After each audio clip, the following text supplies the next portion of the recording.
और आइए आपको सीधे लिए चलते हैं नेपाल के लुम्बिनी, जहां पीएम का संबोधन हो रहा है। संपूर्ण मानवता के हित का काम करेगी और इसमें भगवान बुद्ध के प्रति हम दोनों ही देशों की आस्था, उनके प्रति असीम श्रद्धा हमें एक सूत्र में जोड़ती है, एक परिवार का सदस्य बनाती है। भाई और बहनों, बुद्ध मानवता के सामूहिक बोध का अवतरण है। बुद्ध बोध भी है और बुद्ध शोध भी है, बुद्ध विचार भी है और बुद्ध संस्कार भी है। बुद्ध इसलिए विशेष हैं कि उन्होंने केवल उपदेश नहीं दिए, बल्कि उन्होंने मानवता को ज्ञान की अनुभूति करवाई। उन्होंने महान वैभवशाली राज्य और चरम सुख सुविधाओं को त्यागने का साहस किया। निश्चित रूप से उनका जन्म किसी साधारण बालक के रूप में नहीं हुआ था, लेकिन उन्होंने हमें यह एहसास करवाया कि प्राप्ति से भी ज्यादा महत्व त्याग का होता है। त्याग से ही प्राप्ति पूर्ण होती है। इसलिए वो जंगलों में विचरे, उन्होंने तप किया, शोध किया। उस आत्मशोध के बाद जब वो ज्ञान के शिखर तक पहुंचे, तो भी उन्होंने किसी चमत्कार से लोगों का कल्याण करने का दावा कभी नहीं किया, बल्कि भगवान बुद्ध ने हमें वो रास्ता बताया जो उन्होंने खुद जिया था। उन्होंने हमें मंत्र दिया था, अप्पदीपो भव भिक्खवे, अप्पदीपो भव भिक्खवे, परीक्ष भिक्षवो, ग्राह्यम मद बचो न तू गौरवाद। अर्थात अपना दीपक स्वयं बनो, मेरे वचनों को भी मेरे प्रति आदर के कारण ग्रहण मत करो, बल्कि उनका परीक्षण करके उन्हें आत्मसात करो। साथियों, भगवान बुद्ध से जुड़ा एक और विषय है जिसका मैं आज जरूर जिक्र करना चाहता हूं। वैशाख पूर्णिमा का दिन लुम्बिनी में सिद्धार्थ के रूप में बुद्ध का जन्म हुआ। इसी दिन बौद्ध गया में वो बोध प्राप्त करके भगवान बुद्ध बने और इसी दिन कुशीनगर में उनका महापरिनिर्वाण हुआ। एक ही तिथि, एक ही वैशाख पूर्णिमा पर भगवान बुद्ध की जीवन यात्रा के ये पड़ाव केवल संयोग मात्र नहीं था, इसमें बुद्धत्व का वो दार्शनिक संदेश भी है जिसमें जीवन, ज्ञान और निर्वाण तीनों एक साथ है, तीनों एक साथ जुड़े हैं। यही मानवीय जीवन की पूर्णता है और संभवतः इसीलिए भगवान बुद्ध ने पूर्णिमा की इस पवित्र तिथि को चुना होगा। जब हम मानवीय जीवन को इस पूर्णता में देखने लगते हैं तो विभाजन और भेदभाव के लिए कोई जगह नहीं बचती। तब हम खुद ही वसुधैव कुटुंबकम की उस भावना को जीने लगते हैं जो सर्वे भवन्तु सुखिनः से लेकर भवतु सब्ब मंगलम, भवतु सब मंगलम के बुद्ध उपदेश तक झलकती है। इसलिए भौगोलिक सीमाओं से ऊपर उठकर बुद्ध हर किसी के हैं, हर किसी के लिए हैं। साथियों, भगवान बुद्ध के साथ मेरा एक और संबंध भी है, जिसमें अद्भुत संयोग भी है और जो बहुत सुखद भी है। जिस स्थान पर मेरा जन्म हुआ, गुजरात का वडनगर, वहां सदियों पहले बौद्ध शिक्षा का बहुत बड़ा केंद्र था।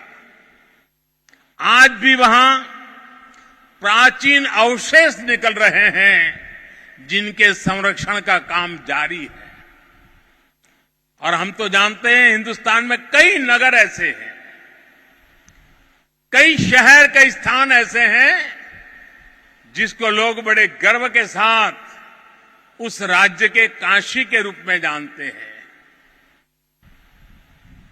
भारत की विशेषता रही है और इसलिए काशी के समीप सारनाथ में मेरी आत्मीयता आप भी जानते हैं। भारत में सारनाथ, बोध गया और कुशीनगर से लेकर नेपाल में लुम्बिनी तक ये पवित्र स्थान हमारी सांझी विरासत और सांझे मूल्यों का प्रतीक है।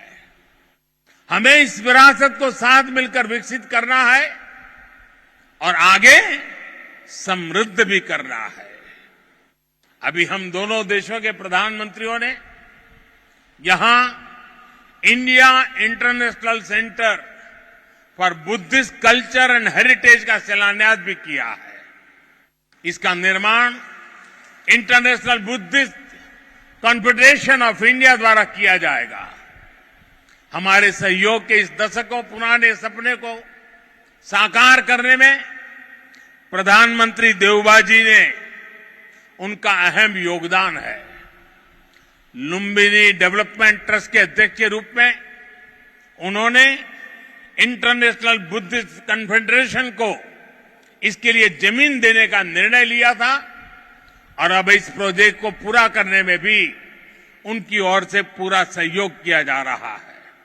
इसके लिए हम सभी हृदय से उनके आभारी हैं। मुझे खुशी है कि नेपाल सरकार बुद्ध सर्किट और लुम्बिनी के विकास के सभी प्रयासों को सहयोग दे रही है, विकास की सभी संभावनाओं को भी साकार कर रही है। नेपाल में लुम्बिनी म्यूजियम का निर्माण भी दोनों देशों के साझा सहयोग का उदाहरण है और आज हमने लुम्बिनी बुद्धिस्ट यूनिवर्सिटी में doctor Baba Saheb Ambedkar chair for Buddhist studies स्थापित करने का भी निर्णय लिया। साथियों, भारत और नेपाल के अनेक तीर्थों ने सदियों से सभ्यता, संस्कृति और ज्ञान की विशाल परंपरा को गति दी है। आज भी इन तीर्थों में पूरी दुनिया से लाखों श्रद्धालु हर साल आते हैं। हमें भविष्य में अपने इन प्रयासों को और गति देनी होगी। हमारी सरकारों ने भैरवा और सोनौली में इंटीग्रेटेड चेक पोस्ट बनाने जैसे फैसले भी लिए हैं। इसका काम भी शुरू हो गया है। ये पोस्ट बनने के बाद बॉर्डर पर लोगों के आवागमन के लिए सुविधा बढ़ेगी। भारत आने वाले इंटरनेशनल टूरिस्ट ज्यादा आसानी से नेपाल आ सकेंगे। साथ ही इससे व्यापार और जरूरी चीजों के ट्रांसपोर्टेशन को भी गति मिलेगी। भारत और नेपाल दोनों ही देशों के बीच मिलकर के काम करने के लिए ऐसी अपार संभावनाएं हैं। हमारे इन प्रयासों का लाभ दोनों देशों के नागरिकों को मिलेगा। साथियों, भारत और नेपाल बीच को संबंध હિમાલય જસ્તે અટલ છે हिमालय जति के पुरानो छे। हमें अपने इन स्वाभाविक और नैसर्गिक रिश्तों को हिमालय जितनी ही नई ऊंचाई भी देनी है।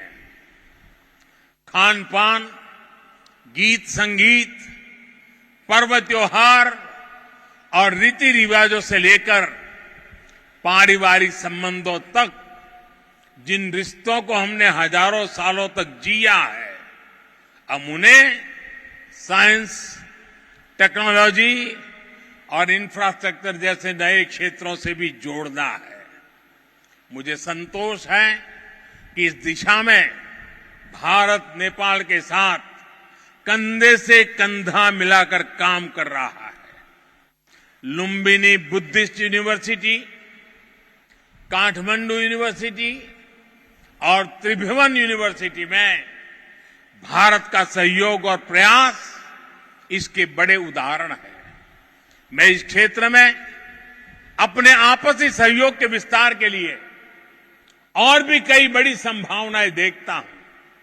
हम इन संभावनाओं को और भारत नेपाल के सपनों को साथ मिलकर साकार करेंगे। हमारे सक्षम युवा सफलता के शिखर पर बढ़ते हुए पूरी दुनिया में बुद्ध की शिक्षाओं के संदेशवाहक बनेंगे। साथियों, भगवान बुद्ध का कथन है, सुप्प बुद्धम प्रभज्जन्ति सदा गौतम सावका एसम दिवाचरत्तो च भावनाए रतो मनो। अर्थात जो हमेशा मैत्री भावना में, सद्भावना में लगे रहते हैं, गौतम के वे अनुयायी हमेशा जागृत रहते हैं। यानी वही बुद्ध के वास्तविक अनुयायी हैं। इसी भाव को लेकर आज हमें पूरी मानवता के लिए काम करना है। इसी भाव को लेकर हमें संसार में मैत्री भाव को मजबूत करना है।